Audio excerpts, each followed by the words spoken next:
Unti-unti na pong naglilitawan ang mga problema dyan sa Davao. Dahil nga mga kababayan, pinabayaan na po ni Mayor Baste Duterte ang Davao dahil sa kanyang pagsama-sama dito sa mga mauutog rally. Diba? Ngayon po mga kababayan, simula po na umupo itong si General Torre dyan sa Davao, ay hinalungkat niya po ang buong Davao at ngayon po lumantad ang mga problema. Ang mga kriminalidad, pagnanakaw, lahat po, droga, lahat po ng mga nangyayari dyan sa Davao na masasama ay lumantad na po dahil yun pala itinatago lang po pala ng ating mga otoridad dyan. Para masabi lang na malinis ang Davao, matahimik, walang gulo. Diba? Yan po ang problema, mga kababayan dyan sa Davao. Kaya lang, lumalabas na po siya ng pakunti-kunti hanggang sa tuluyan na po yan bumagsak. Bakit? Eto, bago lang to, mainit-init pa mga kababayan. Ito ang nilantad. Babasahin ko sa inyo Barely 3 weeks after he assumed office, Police Brigadier General Nicolas De Loso Torre III, Director of the Police Regional Office in Davao, relieved the commanders of 19 police station. Sus, Marusep. Sinibak na naman yung 19 na kapulisan dyan sa Davao dahil ayon nga po dito sa kanilang ginawang investigasyon ay lumilitaw po mga kababayan na ang Davao ay tinatago lang po ang katotohanan.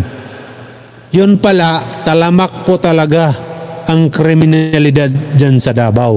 Hindi po pala talaga tahimik tulad ng sinasabi ng iba. Mga kababayan, ito na po dahil sa natuklasan ni De Loso Torre, yung general ng Police Regional Office in Davao, dahil sa kanya po natuklasan mga kababayan, 19 po na matataas ang ranggo ang sinibak sa kanilang mga pisto. Dahil daw po sa pagtatago ng totoong nangyayari dyan sa Davao. Diba? Pinagtatakpan lang po pala talaga mga kababayan. Kaya pala nasasabi nila na malinis ang Davao, tahimik. Kasi nga lahat, media, police, ay itinatago ang katotohanan sa nangyayari dyan sa Davao mga kababayan. Kaya ko po nasabi na itong si Mayor Baste Duterte ay wala na pong ginagawa, pinababayaan na po ang Davao. Eh kung ganyan ka na po Mayor Baste, mag-resign ka na po dyan sa Davao. Wala na, tapos na yung mga Duterte. Hindi na po yan obra mga kababayan.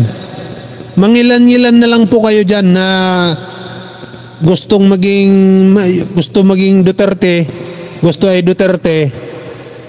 Ultimo mismo si former president, sinasabi niya na magkita-kita na lang tayo sa impyerno. Diba? Kayong mga supporters ko, magkita-kita na lang tayo sa impyerno. Tama ba naman yan? Diba? Talagang lumilito yung pagkataning. Diba? Mga kababayan, itong si Duterte.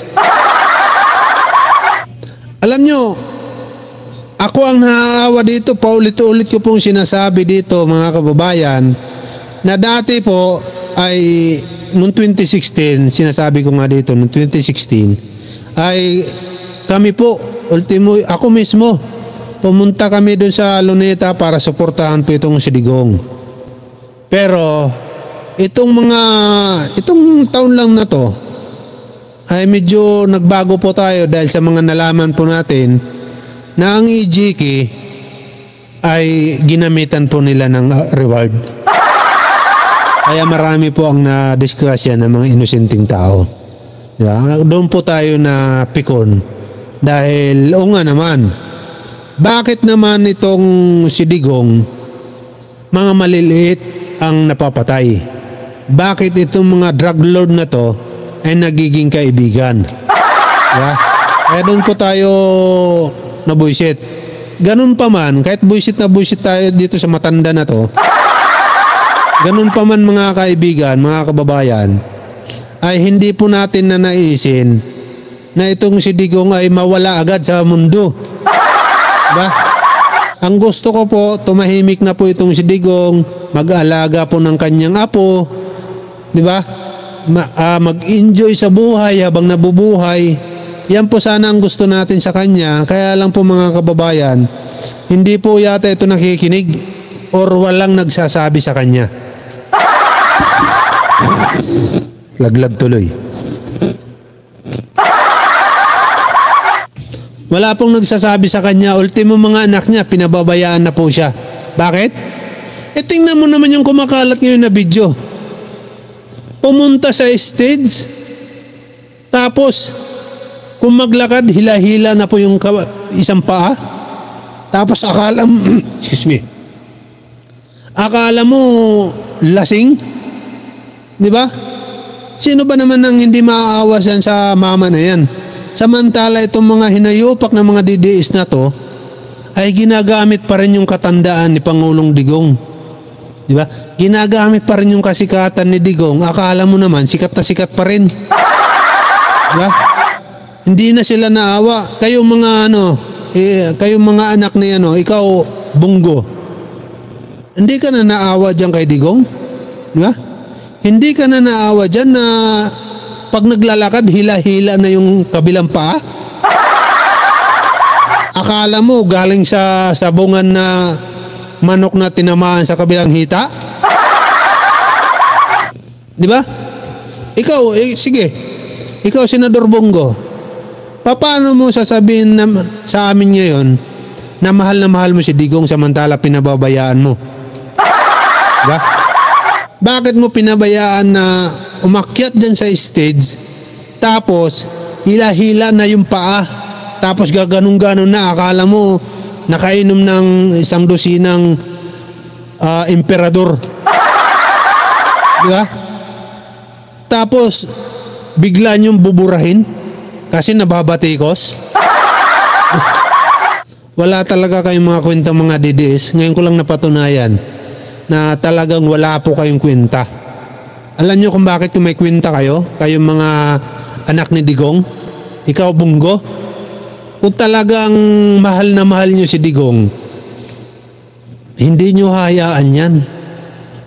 Hindi niyo hayaan yan na pumunta kung saan saan samantala yung kabilang paa hila-hila na. Diba? Hindi niyo pwede hayaan yan. Dapat kung mahal na mahal niyo siya, inaalagaan niyo na yan, hindi niyo na sana pinababayaan pa na magsama-sama dyan sa rally-rally na yan. Kahit anong awa natin Ako, awang-awa ako. Natural, awang-awa ako kasi kahit pa paano, kahit masamang tao yan, siyempre hindi naman natin na naisin na mamatay agad yan.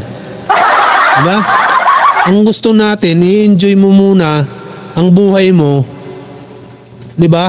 Dahil habang nabubuhay ka, mag-enjoy ka na mag-enjoy kasi nga matanda ka na. Yan ang gusto natin. At saka hindi po namin gusto na mawawala ka ngayong hindi pa nakakamit ng hustisya yung mga nabiktima ng EJK. Yung ICC hindi pa dumarating. Oh. Sus Mariosip talaga Takot sila Raski magbasa. Wait lang, mamaya babasahin ko lahat yan isa-isa. Isa-isa babasahin ko lahat yan. Huwag kang mag-alala. Simula sa dulo, pababa. Kaya nga mga kababayan, ako nananawagan ako dito kay Senador Bongo. Kung talagang mahal na mahal mo si Duterte, itong si Digong. Tulad ng sinasabi mo, Dito kay Basti at saka kay Sara, kay no comment, wala na yan. Parang hindi naman nila mahal si Digong eh. Diba? Kung mahal nila yan, di sana pinayuhan na. Diba? Ikaw, Bongo, Senador Bongo, total malapit ka naman dito kay Digong. Bakit? Sinasabi mo palagi, pinagmamalaki mo na mahal mo si Digong. Bakit hinahayaan mo yung matanda na magginanyang-ganyan? Diba? Naniniwala na po kami, kahit anong pagsisinungaling nyo, naniniwala na po kami na ayon sa bulong-bulungan na nagpagamot talaga itong si Digong sa Singapore ba yun o Hong Kong? Yun po, yung mga bulong-bulungan, may na po siya, na-stroke na po ito sa nakikita namin mga kababayan. Yung hila-hila niya yung paa, stroke po yun. Bakit ko alam? Kasi ganyan po yung pinsan ko ngayon. Na-stroke po siya dahil din sa alak. Kabata-bata pa. At ngayon, buhay naman siya. Pero, hila-hila niya po yung kabilang paa niya. Stroke po siya.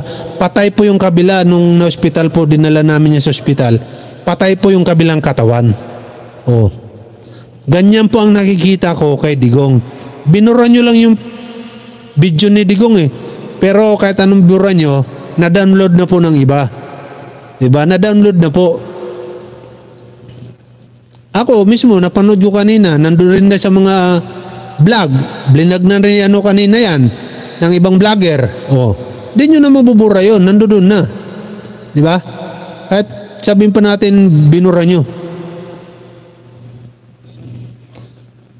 Diba?